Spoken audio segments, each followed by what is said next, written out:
The lack of rupees. In one narrow house of the city, a poor blind Brahmin and his wife depended on their only son. Their days circled around his movement beyond their walls, necessity pressed close. Each morning, the young man crossed the threshold into streets offering little. Dust clung as he moved from door to door, collecting what few alms the day allowed, before returning each evening with what he could carry. These patterns, first accepted like the regular turning of seasons, lengthened week by week. With time, fatigue gathered, a steady pressure mounting in the young man's heart, his life grown intolerable beneath repetition, turning his desire outward. A hope, sharp now, that fortune might shift elsewhere. He spoke this resolve to his wife, the decision quietly measured, yet pressing. He told her she must find a way to provide for his parents during his absence, the means left to her resourcefulness. No softness cushioned his charge, only insistence shaped by hurry and the family's uncertain bonds.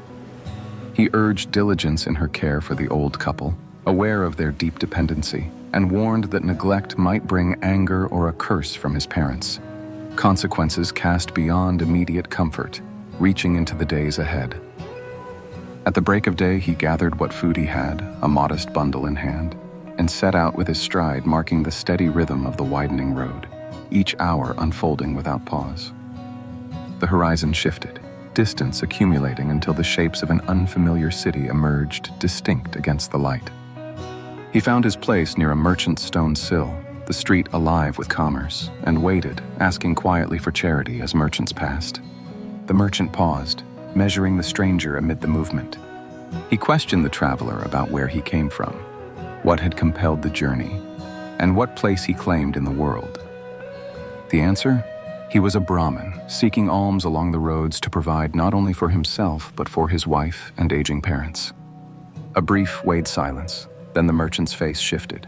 He spoke with restrained kindness, proposing the visitor seek out the country's king, reputed for generosity, and offered to lead the way to the royal court. By circumstance, the king was seeking a Brahmin caretaker for a new golden temple, its surfaces gleaming from recent work. Upon arrival, the Brahmin was received with steady approval. The king, recognizing integrity, immediately named him guardian and decreed for each year 50 karwars of rice and 100 rupees as reward. 2 months passed in silence. The Brahmin's wife, noting absence instead of comfort, left her home and entered the wavering road, driven less by faith than barren calculation. She reached the town's edge, where rumor replaced hope. Each morning at the Golden Temple, a single rupee was given, never enough to lessen the multitude of need. At dawn, she returned, directed by this meager logic, and met her husband face to face. Not reunion, but collision. Hunger and uncertainty carried between them. His questions came edged and remote. Why have you come? Why abandon my parents? Do you care their curses might kill me? His voice stripped of warmth. He issued command. Return at once, wait for me. She answered with refusal. I will not. I cannot starve waiting for your parents to die. There is not one grain of rice left. Her reasoning pressed outward, his reply held in cold pause. Oh God, the Brahmin blurted, the invocation bare and strained. He wrote a few words on rough paper, pressed it into her grip. Take this to the king. You will receive a lac of rupees. Nothing softened the transaction. He turned from her, and she departed, holding hope reduced to mandate, crossing the pale morning alone. 3 precepts offer disciplined caution. When you travel and darkness gathers in unknown country, select your shelter with rigorous discernment. Do not surrender to sleep heedless of the hazards. Negligence courts peril, and consequence finds those who let vigilance falter. Visit your married sister adorned with wealth, and her welcome will be attentive, her interest aligned to advantage. Arrive in want, and her demeanor chills, kinship displaced by calculation. Affection, here, measures gain, not blood. In every undertaking, trust first your own effort. Attend your labor with resolve and bravery. Only those who meet their tasks unflinching are spared defeat. Do not expect shelter in another's strength. Act or falter. Returning home, the Brahmani recounted to her parents how she had encountered her husband and acquired a document of unusual promise. Her speech was measured, her parents' faces attentive yet shadowed by uncertainty as the paper trembled in her hands. She chose caution, sending a relative to seek the king rather than approaching herself, a choice shaped by calculation, remaining near but not within the edge of consequence. The chamber where decisions gather received her messenger. The king read the paper, script exposed without defense, then with brisk finality imposed punishment. The courier flogged, dismissed without appeal. Hope came up short against the sharpness of rule. When dawn returned, the Brahmani set out herself, document in hand, her eyes steady on the written lines as she advanced toward the court, calm but aware of risk threading her intent. The king's son came riding, halted, and looked down to ask, with unsoftened curiosity, what occupied her mind so closely as to seal out the world. She stated quietly that she bore sheets of gathered counsel and named her price, 1 lakh of rupees for their wisdom. The prince examined the paper with precision that gave nothing away, read to the last mark, then handed her a pass for the sum, his gesture routine and uncolored by promise or denial, before moving on. Gratitude held the Brahmani, not as a passing thought, but as provision itself. Her fortune, altered by an heir's brief decision, became tangible in the form of stores enough to sustain her family, the outline between grant and lack rendered plain by what she carried home. In the evening, the prince informed his father of his encounter with the woman and the acquisition of the note. He believed his decision would meet with approval, anticipating acknowledgement from his father grounded in clear reasoning. Yet this expectation collapsed. The king's reaction was not commendation, but cold anger. Banishment from the country followed at once. The contrast between sought recognition and imposed consequence makes plain that actions, however well intended, may meet penalty, not reward, when understanding is absent. As dusk settled, the prince left his mother, his kin, and those who had known him, pressing on horseback toward the uncertain road ahead. Day sank to night. A man approached, offering his home as shelter. The prince accepted. Hospitality arrived with a woven mat laid at his feet and food of fine quality set before him. Lying on the mat, yet holding to wakefulness, the prince weighed the Brahmani's warning. The words circled in his mind, fit for this moment, so he resolved not to sleep. His choice proved essential. In the deep of night, the host rose, sword drawn, stepping nearer with intent. The prince, alert, stood and addressed him. "Spare me," he said, steady. "What benefit comes from my death? To strike me is to invite regret, as the man did who killed his loyal dog." The man froze. "What man? What dog?" he asked. "I will answer," the prince replied, "if you first place your sword in my hand." The sword passed from hand to hand. The prince began his tale. There lived once a merchant of means and a dog, his companion. Fortune changed. The merchant, driven to poverty, left the dog as collateral for a loan and departed. Soon thieves looted the lender's shop, almost all lost. The dog tracked the thieves, watched their hiding, and returned. At dawn, grief and confusion filled the merchant's house. The dog persisted, pulling its master toward the door. Finally, a friend urged the merchant to follow. They did, and the dog led directly to the buried goods, signaling the place through barks and scrapes. The stolen property reappeared, all recovered. Relief came to the merchant. In thanks, he returned the dog to its former owner, the account of loyalty tied in a letter beneath its collar, offering the debt in full as a gift. But the former master, fearing new demands he could not meet, ran to the returning dog and struck it down. Only afterward did the letter fall free, its message revealing what was truly lost. "Beware," the prince finished, "of doing what you may give your whole life to undo." As morning light broke, the prince completed his account.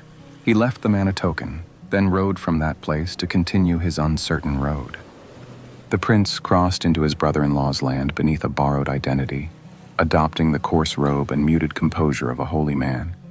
He passed beneath the trees beside the palace, lowering himself silently to earth, each movement reserved, unhurried, his gaze fixed and still. Whispers of this stranger, whose piety suggested its own legend, diffused through the corridors, a presence allowed in by cautious rumor rather than welcome.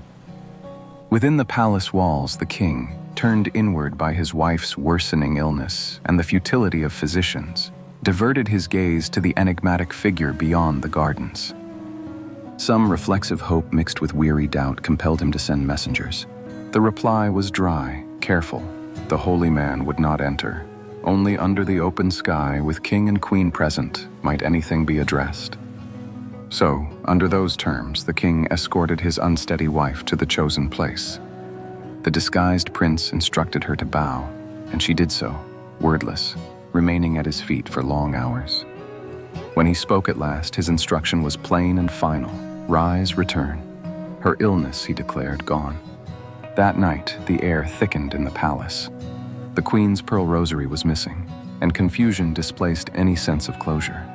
Searching spread into the dark until a servant, compelled by uncertainty, approached the tree. The rosary surfaced from the soil where the queen had knelt. The finding stoked the king's suspicion. Accusation eclipsed relief. He ordered the holy man's death, but the act, drawn sharp by its own impossibility, dissolved as those responsible faltered. The prince, his identity still hidden, departed the country without protest. The truth of his counsel, not comfort but consequence, remained. One afternoon, a young prince, clothed in his habitual garments, wandered the city's streets without purpose, the steady rhythm of daily life moving quietly around him. Passing a narrow lane, he caught sight of a potter among his wife and children, shifting between laughter and tears, a blend of joy and distress exposed for all to see. The openness of these swift changes halted the prince. He stopped, his voice edged with concern. Why do you laugh and yet cry? If there is reason for one, why the other? The potter, weighted by his own troubles, replied shortly, brushing off concern. Is it truly your affair? Leave me to my matters. The terse dismissal settled between them, unresolved. Confusion lingered. Yet the prince, not content to depart, answered with steady respect.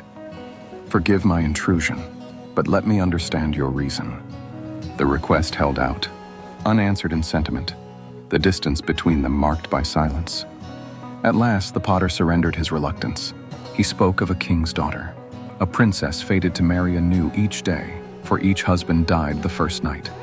Gradually, the town's sons had vanished, swept away by the king's decree and the certainty of death. Now the potter's own son was drawn forward, trapped between the king's will and approaching doom. So we laugh at the fortune, a potter's son for a princess, and we cry at fortune's cost, this honor brings only death. There is nothing we can do. The answer stood plain, understanding stopping short. Recognizing the dry mix of sorrow and irony, the prince's tone grew firmer. A reason for laughter and for sorrow, both together. Yet hold grief for now. Without display, he volunteered himself. Let me stand as groom in his stead. Provide me attire for the task. Let the preparations go on. The potter's family brought out fitting clothing and ornaments for the strange honor, clothing the prince for the ordeal. Ready? The prince set off for the palace, where, by rule, he was led at nightfall to the princess's chambers. Lying on his assigned bed, unrested, the prince faced the anxieties pressed into the room's silence. Will this be my end, as for those before me? His grip tightened on the sword beside him. In the hush, he forced himself to vigilance, resolved to endure the darkness and confront whatever waited. As midnight passed, the unknown emerged. From the princess's nostrils slipped two shamars, deadly snakes, silent and intent. Their gliding over the floor made no sound but measured purpose. The prince, braced, raised his sword and dispatched them with a single hard stroke. At dawn, the king entered, his expectations unchanged. The sound of cheerful conversation from within unsettled the rhythm of routine. Inside, curiosity led him to declare, only a true husband could survive the night with her. He questioned the stranger. Tell me, whose son are you, and where is your home? The prince answered simply, I am the son of a king whose country lies past yours. Hearing this, relief and satisfaction washed over the king, who offered the prince a place at court. With gratitude, he named the prince as his heir. For a year, the prince remained. When he requested leave, the king agreed, sending him home with elephants, horses, jewels, and gifts fitting to reward both service and courage. Through choice and resolve, the prince turned risk into blessing, showing that courage, guided by understanding, can redeem what despair would claim. The prince, journeying onward, was obliged to cross the lands of his brother-in-law, a circumstance arising from the simple lines of geography, traced now with the weight of intertwined histories. Word of his approach traveled quietly ahead, and the king, upon receiving this, emerged himself, his hands bound, a rope at his neck, a precise enactment of humility prescribed by tradition for one who has failed another. With measured words and eyes lowered, he invited the prince to dwell beneath his roof, offering what shelter and civility his house could muster, aware that both dignity and old wounds coexisted, unspoken, within his welcome. In the days that followed, the prince met his sister. Their meeting was brief and lit by the familiar ease of affection, her greeting a smile, her embrace unadorned, recalling warmth from years untouched by conflict. As the time of departure neared, the balance shifted. The prince recounted to her the harm endured during his last passage, naming each grievance and the slender path of escape. His words, precise but without bitterness, recalled what had once threatened safety, setting old risk in clear daylight, leaving little room for comfort as he outlined what was nearly lost. When their conversation ended, the prince placed his gifts: 2 elephants, 2 fine horses, 15 soldiers allocated for security, and jewels amounting to 10 lakhs of rupees. The parting stood, not as a gesture of retaliation, but as a deliberate counterweight, conduct marked by calm clarity, closing the space between injury and response, and revealing, through the act of giving after harm, a quieter power. The prince stepped into the room and received his parents' embrace, their age-worn hands moving to find the lines of his face. He placed his palms softly over their eyelids. A hush settled as, beneath his gentle touch, sight came back to them. Loss eased, and in this moment, their sorrow gave way to relief. The prince recounted to his father each event he had endured, enumerating the dangers he encountered, and describing how the Brahmani's counsel preserved him at every turn. Rather than claiming survival by fortune, he traced his deliverance to the wisdom sought and trusted by deliberate action. In response, the king admitted regret for his earlier decision to send his son away. This acknowledgement restored goodwill between them, and the household settled into lasting peace. The prince's reliance on thoughtful counsel now stood in measured contrast to the king's initial haste, demonstrating that restoration follows wisdom and regret shadows impulsive mistrust.